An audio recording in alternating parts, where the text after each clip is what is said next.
Hello guys, so on today's video we are going to talk about things you should bear in mind before buying a used car. And here you have two tools you could carry with yourself when going to check the used car, flashlight and some paper tissues to watch car fluid levels.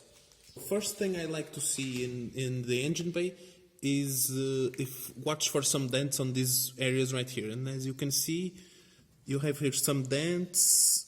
The screws seem to be the original ones, but these dents can say that there could have been a major accident over here on this area. And as you can see over here on this side, you also have the door, the front door, a little bit above the rear door. Now you have a good opportunity to check if the engine has fuel or oil leaks, and I already saw this before and it seems to be bone dry. I also like to check for rust, especially if you have a car with sunroof over here on these areas where you have the rubbers. You also need to check below the car and on panels. If it has a lot of rust, you should walk away. If it has a tiny bit of rust, tiny points of rust, no problem. It's probably superficial rust and it can be treated. Discs and tires are a thing that I always check when I'm going to buy a car. Because, as you know, are a safety feature, and the way to check is like this. If you pass your finger over here and you check over here a little bit of a difference, it's okay. But if you check a big difference, it's probably because the discs are very worn. In this case, they are okay.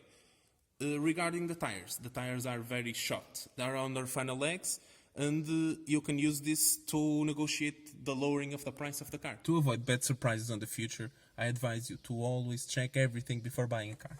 On this particular car, you only need to test the air, you have here temperature, you have here the clock, radio, the lighter, and the electric windows.